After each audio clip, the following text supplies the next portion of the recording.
5,748. 47%, that is 2,777 cases were reported from Tamil Nadu, which also reported the highest crime rate of 4.3% compared to the national average of 0.5. Situation of Northeast is really grim. Justice Mukhopadhyay was speaking about the missing girl and children. So far as the missing girls and children are concerned, there had been an increase in the number of cases in 2002 in Northeast in comparison to those in the year 2001. There had been a decreasing trend in 2005 as compared to 2004. But then one of the authorities on this from Northeast said that we could trace 78 missing adults out of 319 females and 118 children in 2004. But these traced cases may be of an earlier date. The other day,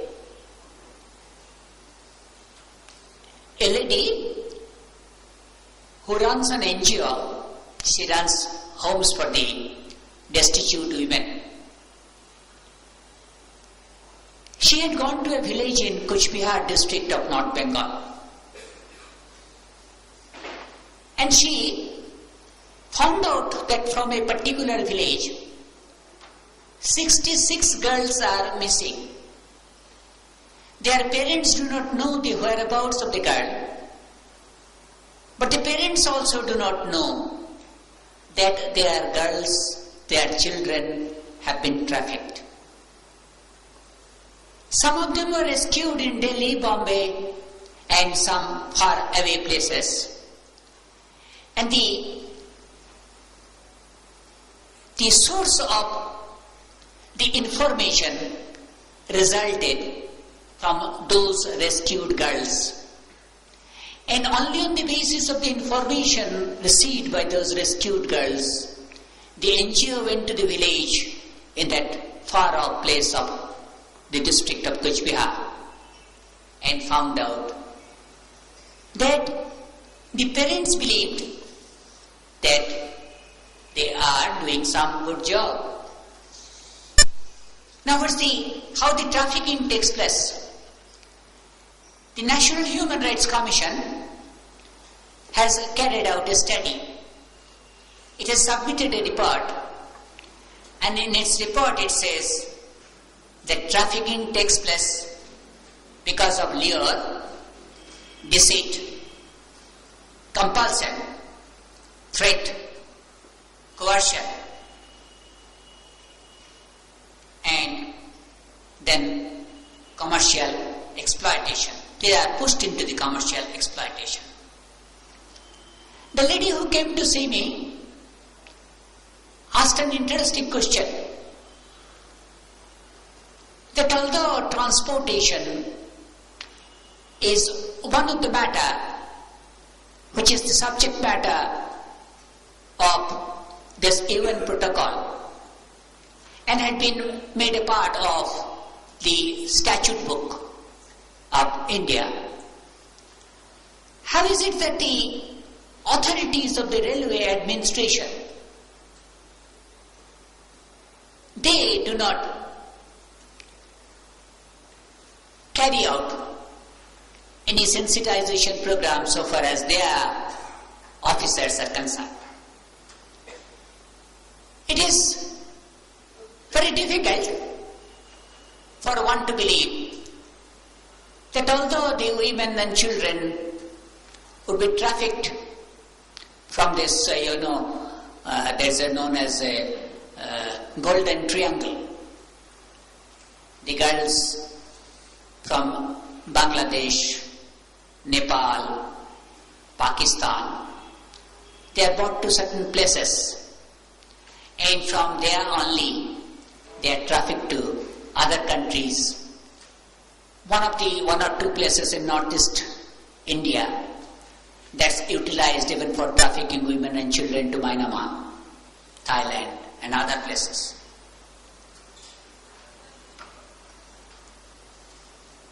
Friends, there is one aspect you should also think of.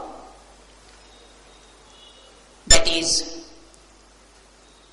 it possible for us also to see that if the loopholes in the matter of transport of this hapless women and children can be plugged, at least to some extent? Friends, as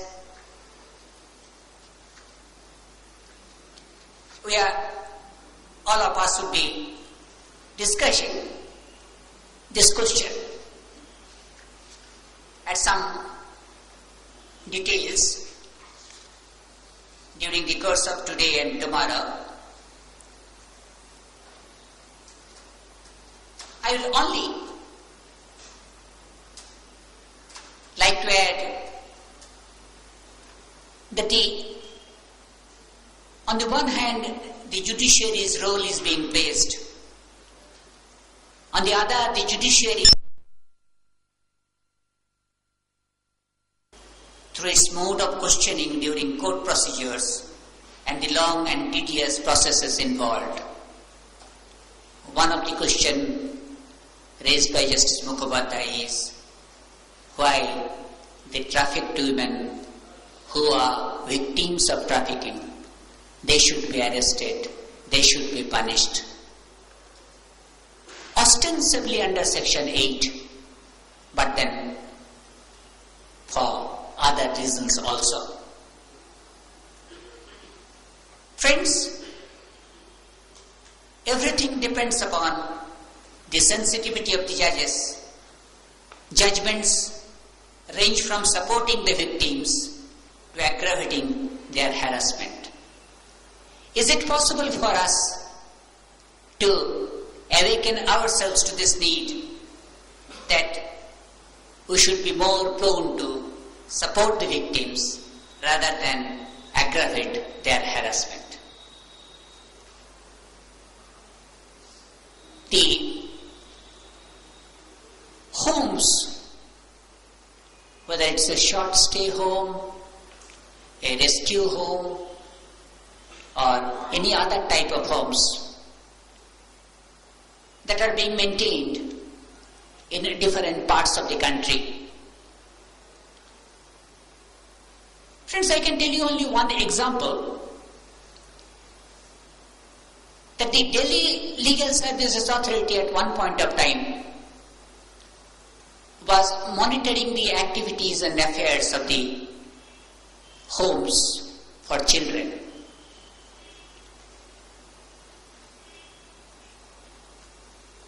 That, of course, depended upon the incumbent of the office. Once the incumbent of the office stepped down, the monitoring came to an end. And within a couple of months from that, there had been a newspaper report in Delhi that how and in what manner the children lodged in those homes have been abused. Several children flew their homes. The question came up recently and is being considered by the Supreme Court in a public interest litigation. And taking the cue from the activity of the Delhi Legal Services Authority, there had been a proposal from the bench as to whether the National Legal Services Authority can be involved in the matter of running the homes, monitoring the affairs and the activities of these homes. And I am glad to say that there has been a joint report by the National Legal Services Authority with the NGO that has filed the writ application before the Supreme Court, and the Union of India is giving a very serious thought about it. There may be certain financial constraints, but then I have no doubt that if under the aegis of the National Legal Services Authority and the State Legal Services Authorities, there is a constant watch over the actions and activities of these homes, the judicial officers, the judges, and naturally through them, all concerned would see to it that victims are not harassed and things are not aggravated for them. Thank you very much. Very informative inaugural speech pointing various aspects which need detailed discussions. Now I request Honorable Mr. Justice G.G.R. Patnaik, Judge, Jharkhand High Court, to kindly extend vote of thanks.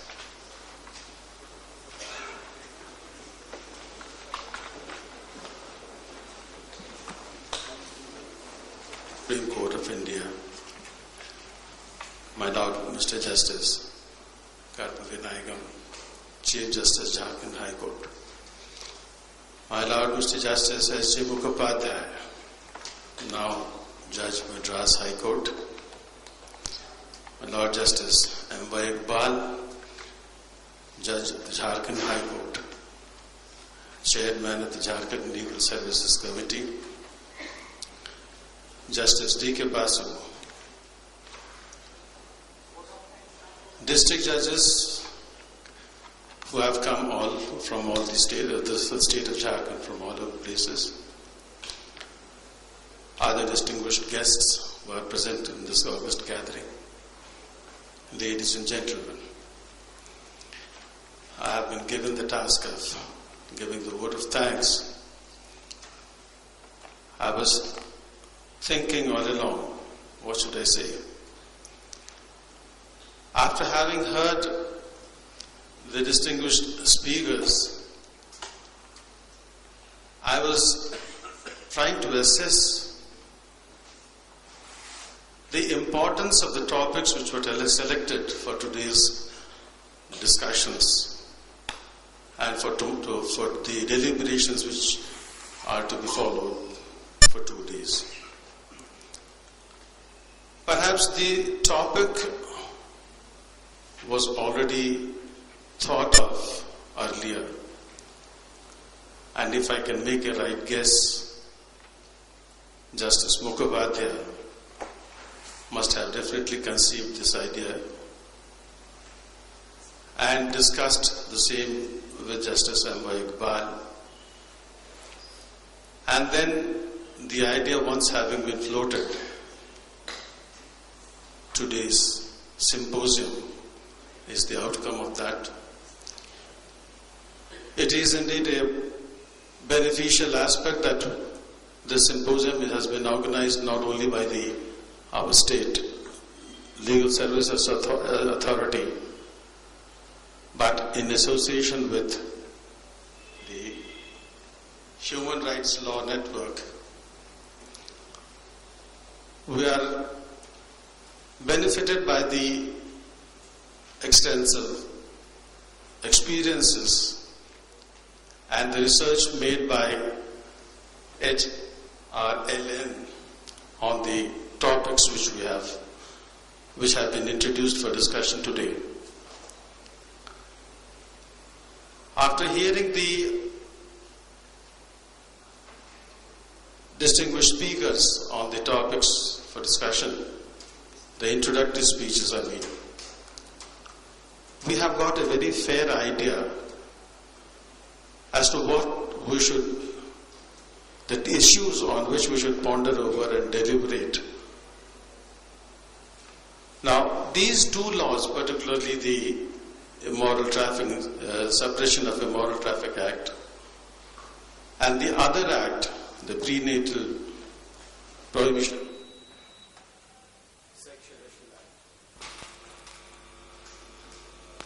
laws were there in existence ever since they were brought on the statute book. But perhaps there was no occasion for us, judicial officers in particular, as I say, to take a deeper, to give a deeper thought and to consider the importance of these two laws. After having heard, particularly after having heard about the statistics as given by Honorable Justice S.B. Sinha, it is really frightening, it's rather shocking. And we have been reminded that as judicial officers, the responsibility which lies on our shoulders, not only to understand the law in all its inner aspects, inherent aspects, but at the same time to get ourselves sensitized, as was rightly put, sensitized to the problems which are involved in implementation of the Act, sensitized in the manner in which we should deal with the victims, particularly the females who are the victims of the trafficking, victims who are forced to abort their fetus simply because of the fact that a prenatal detection has determined the sex to be female. So these are issues which we have to think over, deliberate, and try to sensitize ourselves to these aspects. I don't need to add anything further beyond what the esteemed and distinguished speakers have already introduced. Now, as far as Mr. Justice S.B. Sinha is concerned, we feel, with all due respect, that he is our elder brother. We always want to hear him, and we feel really glad whenever we have an occasion to hear him. There is a special quality when we hear my Lord's speeches. We realize at the same time that he is not only giving something for us to listen and think over, but at the same time he teaches us how to deal with any topic analytically. This is the definite great quality, which has to be practiced and to develop, analytical quality. That is a quality which I always find in His Lordship, and I am trying to emulate as far as possible. I shall try to do that analytical approach to any problem. This is one thing. The introduction of the topic given by Honorable Mr. Justice S.J. Mukhopadhyay reflects the practical and pragmatic approach with which His Lordship deals with any topic. Come to the grassroots and think over it, how to do it. Don't talk that high-sounding, bombastic things. Come to the grassroots. Grapple the issue from the grassroots. That's what he tries to. Every time in his speech we feel that this is what he tries to convey or to guide us how to touch a woman, tackle a problem. When we hear in High Court, I had the opportunity to hear His Lordship quite a few times earlier also. Perhaps this is the first time many of you sitting here, district judges, have heard His Lordship. You must have definitely understood or at least grasped one thing: the high philosophical approach with which His Lordship's speeches are filled with. Philosophy, that higher level of mental activity, that sort of sensitization in the mind which a person should have, the divine feelings, the qualities of a high noble thoughts, noble feelings. Because without that you can't tackle any problem with a proper approach, in a proper perspective. That sense has to be there. We are privileged to have such distinguished speakers and guests here. I extend my thanks, heartfelt thanks to honorable guests who are present on the dais here. I extend my thanks to all the district judges who have come here, because their presence has made this symposium more meaningful.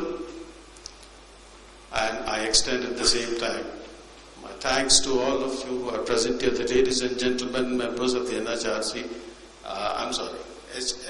HRLN, and apart from this, the people of the media, and all of us who are connected with organizing this symposium. Thank you. Thank you, Master. Who are having food restrictions because of Navratra, separate arrangements have been made for them.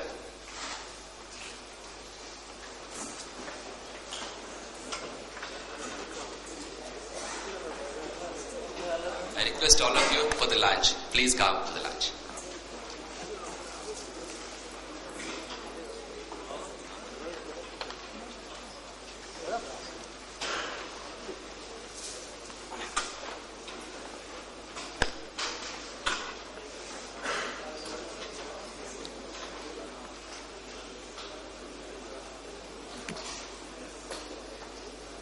Speak.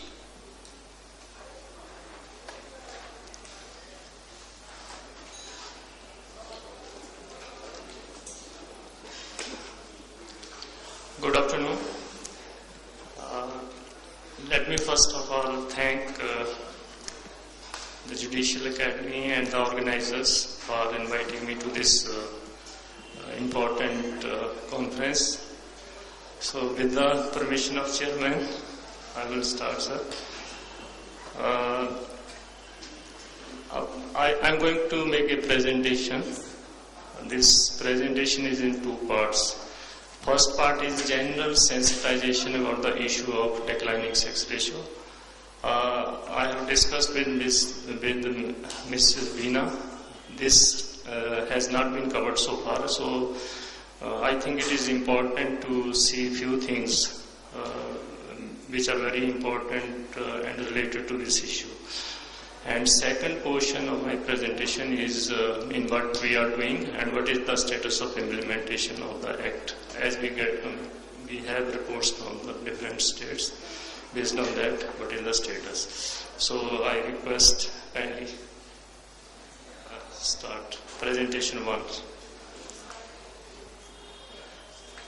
I think technology sometimes helps and sometimes creates problems.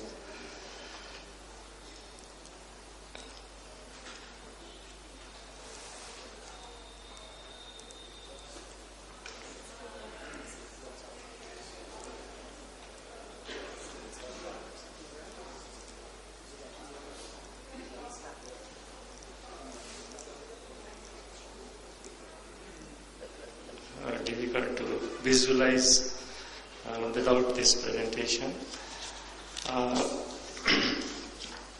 So far as you see, Mrs. Veena might have told that we have a central supervisory board, and at the all India level, these implementation of the Act in different states is being monitored through the reports we get from the states. So these reports contain information on the registration of clinics under the PC and PNDT Act, and what type of court cases, if they have filed any court cases, then awareness activities carried out by the states, and about the meetings of the different bodies constituted under the Act. These institute State Supervisory Board, Advisory Committee, etc.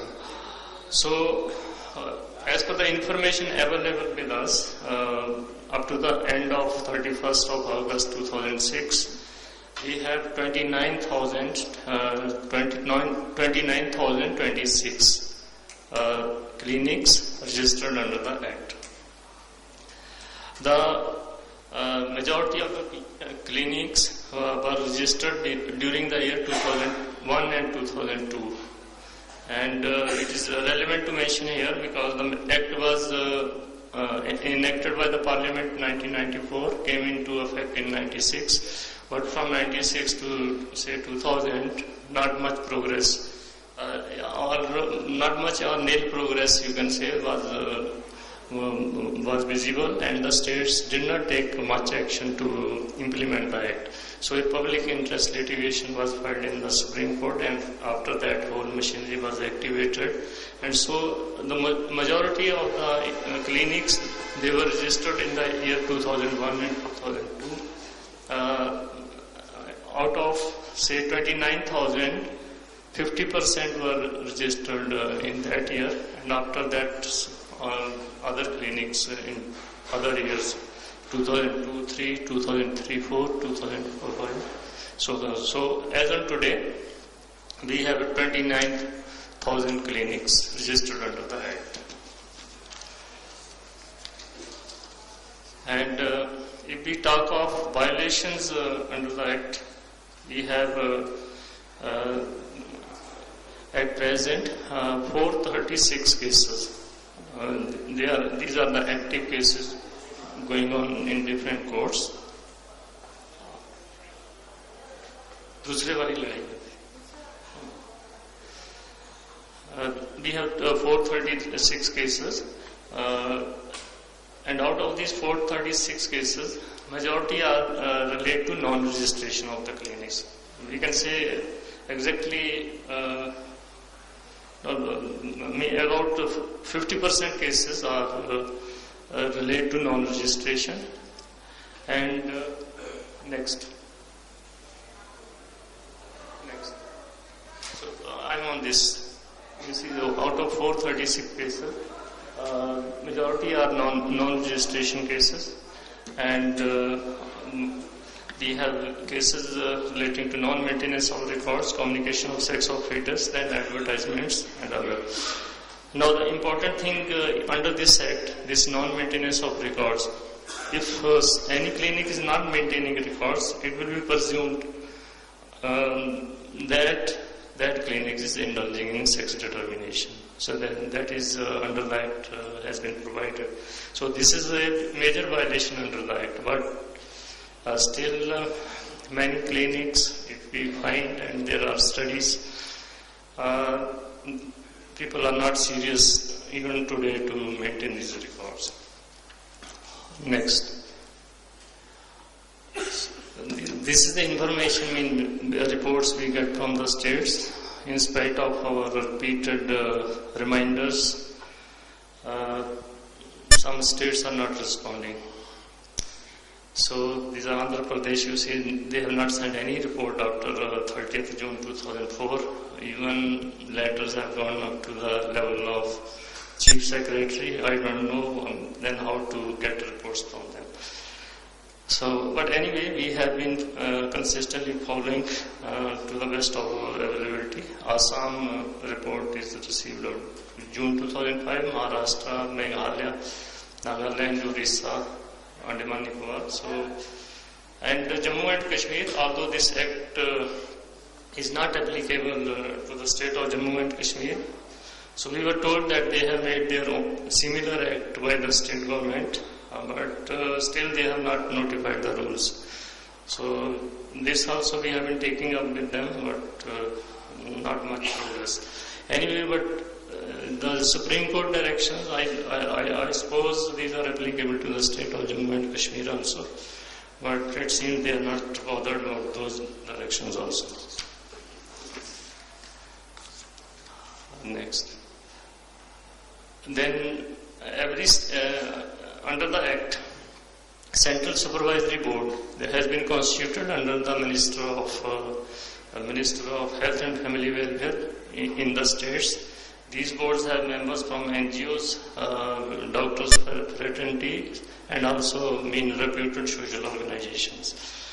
So again, some of the states are not reporting whether they are holding meeting or they are not holding. I think when somebody doesn't report, that means they are not holding. So Andhra Pradesh, Bihar, Goa, Himachal Pradesh, Meghalaya, Mizoram, Nagaland, Orissa, Rajasthan, Sikkim, Tamil Nadu, Tripura. So all these states, they are not even voting on the Central Supervisory Board meetings. Then we have a National Inspection and Monitoring Committee. This committee has been formed by taking representatives from Ministry of Health and Family Welfare, National Commission for Women, Department of Women and Child Development. Then we have representative in this committee from the NGOs and Ministry of Law. So although there are 15-16 members in this committee, but a team of 3 to 4 people, meaning interdisciplinary type, from different organizations, we visit different states from time to time. And this committee was also, Supreme Court in its final order of that public interest litigation, which was filed in 2001, has also directed that this committee should continue to function and see the implementation of that. So under that, those directions, and also from the point of view of our nodal ministry at the central level, we have been visiting these states. So during, say, after October, we have visited Delhi, Andhra Pradesh, Uttar Pradesh, West Bengal, Delhi, Karnataka, Uttaranchal, and Uttar Pradesh. Now,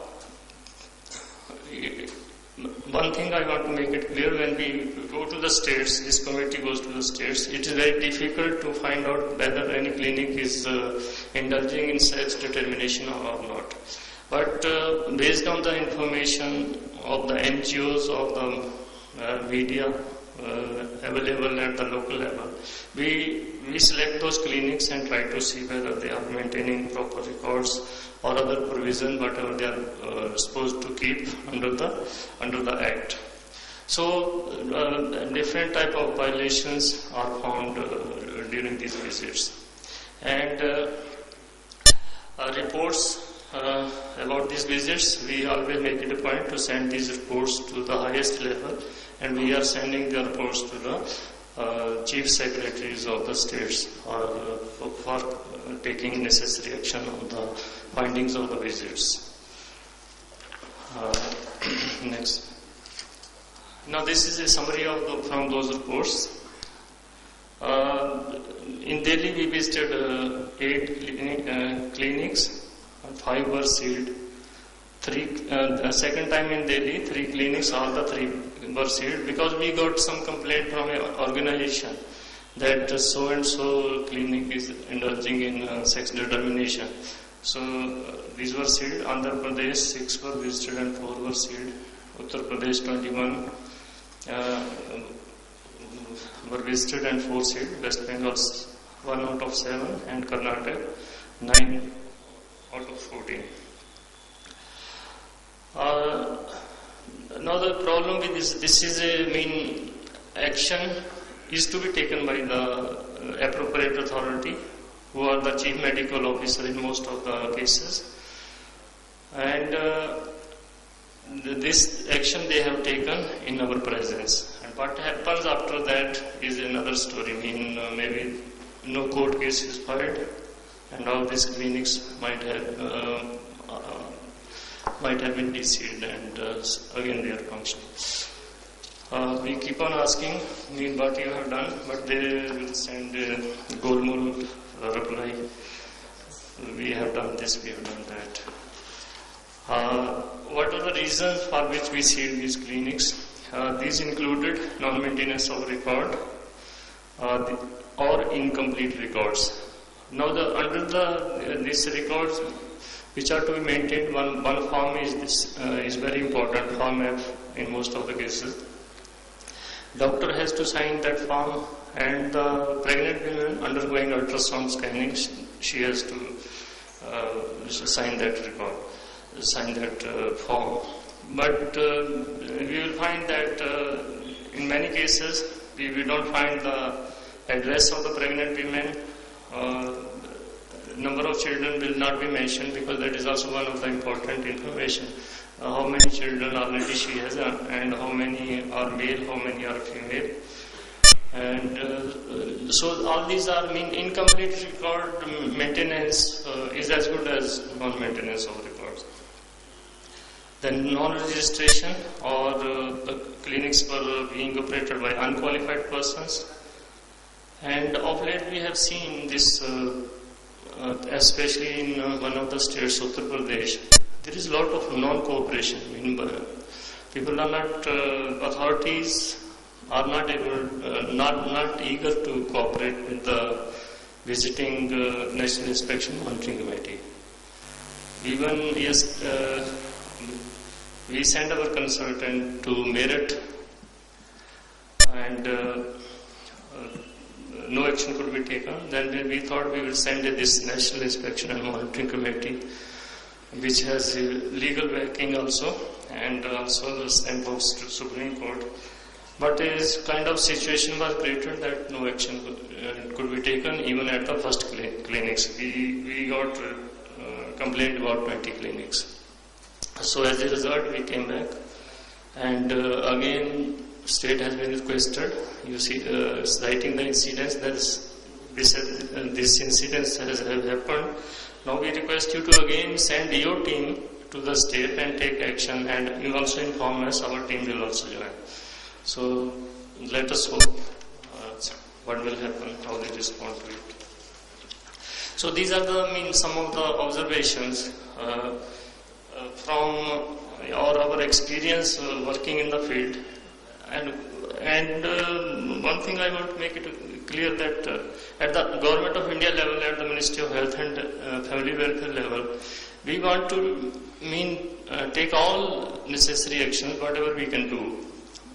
But because this being a sort of everything a state subject, implementation has to be done by the states. So state also have to be equally serious and sincere and committed to implement that. Then we have taken some initiatives. Now this first time we brought out a report, annual report on implementation of PAC and PNDT Act, and next report this is under preparation. And we have also developed a website, and provision for online registration of complaints have also been made in this website. Then for maintaining records in the computer media, we have developed a software for the clinics, and this is under retesting. This is being done because many of the clinics, they were saying, you see, we have to fill so many forms, and it becomes a big bundle, difficult to keep. So we told them, okay, we will give you a specified per forma, which will be report will be generated through this software, and it will contain all important information which is contained in the format, and that generated report can be sent to the appropriate authority. Then we have established a national sport and monitoring cell, and I'm happy to inform Ms. Veena Sharma is one of the member of our cell, and this cell is supposed to provide the support to the appropriate authorities, because they are weak in making good cases, making case papers or filing in the court. So whatever assistance or advice, legal advice, etc. is required by the appropriate authority is being provided by this cell. Then we are making visits to the visit of National Inspection Monitoring Committee of the states. We have written to the district collectors also to review this program every time when they review these health programs. Then maybe some of you are aware that we started a process of training in judiciary at the National Judicial Academy. Now this was we were given to understand that after this consultation, a curriculum will be developed, and State Judicial Academy will include this curriculum in the regular training of the judiciary. So, but I'm not very sure what is the progress of this. But after this, we have been in touch with the National Judicial Academy, and we were requesting them to coordinate a project in consultation with the State Judicial Academy to let us initiate this Later it can be in the regular, but to give it to initiate it, we will also provide some support. So we received some proposal through National Judicial Academy from 8 or 9 academies also, the judicial academies. But when we analyzed this, then we found that the per participant or per trainee cost, it was so variant that in one cases it was 400, in other cases it was 5,000. So naturally the finance of any ministry doesn't approve this type of proposal. So again I requested the National Judicial Academy to, whether you can take up as a nodal agency to coordinate, and then you disperse money whatever you want to any academy. So last week only I was told that no, it is not possible, saying judicial academies don't agree to this type of arrangement. Anyway, now we are still thinking of the alternatives. We will be still working on this to institutional, and we think that the sensitization of judiciary in these issues is one of the important component. Then we have involved the spiritual leaders also, so that whatever help they can provide in impressing on their disciples. So that also we have taken up, and still also we are continuing with it. Then increased interaction with partners. Whatever NGOs or organizations invite us to collaborate anywhere, we are always open to this type of interactions. And it is my personal experience, then we get a lot of ideas also from such interactions, and we can take action at least where the finances are not involved in letter distribution, some monitoring is to be done. Those type of action so it has helped us a lot. Then we are showing the video spots also on the Doordarshan and private satellite channels. Then maybe you are aware that different TV channels have carried out sting operations on these clinics, and in those videos, it has been shown that the doctors have agreed for sex determination or doing female feticide. So the action on these sting operations, we are also following with the states. Then maybe we will involve these member of parliaments also in the advocacy work. This is the proposal of our Honorable Minister. So these are the initiatives or the status of implementation of the Act. I think this is first one part of my presentation. We will go to another one. Another one is mainly about the sensitization of the issue. How big is the problem? How it is affecting? Next. I don't know. Sex ratio might have been defined. Sex ratio is number of females per 1,000 males. Number of females per 1,000 males. This is the general definition. So if you define it for the overall general population, then it is sex ratio for general population. If you define it at birth, then it is sex ratio at birth. If you define it, say 0 to 6 years, which we call child sex ratio, then it is child sex ratio. Next. So these are the mean figures.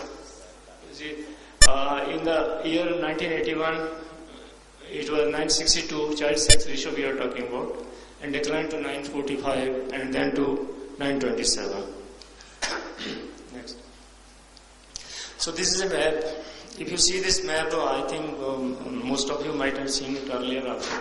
If you see the 1991 map and 2001 map, there is greener areas are more in 1991 map as compared to the 2001 map. These greener areas mean dark green. The sex ratio was in the ratio of 951 to 1000. These are the district level spots, if you see that. But these these greener areas have declined quite a large quantity in 2001. You see next. We will see this with the data also, actual data also. So this is for the districts only. Comparable data of 91 and 2001 was available for 579 districts. And if you see, there was not a single district in 1991 with a sex ratio of less than 800. But 2001 the number was 14, and there was only one district in 800 to 849 range in 1991. Now the number is 31. The important point is that more and more number of districts, they are falling into the category of low sex ratio. And next one.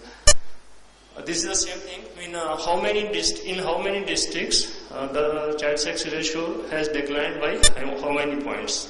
So it has declined by more than 100 points in 3 districts, 50 to 100 points in 57 districts, 30 to 50 points, 79 districts. And overall, if we see the decline in all the districts together, 476 districts have observed a decline. This is around more than 80% of the total districts in the country. And next. Now you see, these are the top 10 districts which are having better sex ratios, child sex ratio. And these districts are mostly in the Arunachal Pradesh, Jammu Kashmir, Chhattisgarh, Arunachal Pradesh, like that, Orissa and Sikkim. And if we see, most of these will be in the remote areas or comparatively backward areas. Next. This is the 10 districts, bottom 10 districts. All these 10 districts, 7 are in Punjab and 3 are in Haryana. So this is, and these are well-to-do developed states, both of these are. Next. So this, I think most of the, when first time if you discuss with someone, then people will say this is a problem of illiteracy, but this, or backwardness. But this is not a problem of illiteracy or backwardness. This is a problem of affluence. So next, this is the map of 1991 and 2001 of Punjab. You see the in 1991 sex ratio of all the districts was in the range of 851 to 900. But now whole of state has gone into the pink or red category. Next. This is Haryana, almost the same type of things. Next. Now this is findings of a study conducted by Christian Medical Association of India based on the birth data in Delhi hospitals. Now this study helps us to and we will find out how these external interventions, I think, they are helping or affecting this sex ratio. This is data. You see the for first order birth from this study, the sex ratio is found in 955. But for the second order birth, it reduced to 731, and third order birth it reduced to 407. So that means normally we should expect a same type of sex ratio for every birth order. We will see next. Now, if we consider, this is also from the same study, if we consider the second birth orders, and if the first male was child, then sex ratio of those second birth orders was 959. Already they have a child, so they are not bothered whether it will be a boy or a girl. They are least bothered, and outside intervention is least. So in those circumstances, 959, which is quite comparable with the studies, it should be like that only. Biologically, we expect about this number only. And if it was first child was a female, then it was 542. And third birth order for 2 male, 894, 1 male plus 1 female, 558. So this data shows a lot of outside interventions are taking place and sex ratio is being affected by these interventions. Next. This is by literacy, if we have to say. The important point is, again, this is also data from the second birth order. If the first child was a male, then the sex ratio is quite high. If the first child was a female, in all the cases, irrespective of the education, sex ratio is down. This is data from the 2001 census. This shows sex ratio declining by education, but slightly increasing for higher education. When the mother is graduate or above, it is slightly increasing, otherwise it is declining. Next. So what are the reasons? We all of us mostly know that reasons include infanticide, female infanticide, neglect of girl child, resulting in their higher mortality at young ages, son preference, religious reasoning, dowry insecurity, then so etc. These are the reasons attributed. There may be many other reasons which can be thought of, but mainly these are the next. So this also I think must have been talked about. As per 2001 census, already 36 million, there are 36 million less women as per 2001 census. And already this trafficking of women from economically backward poor regions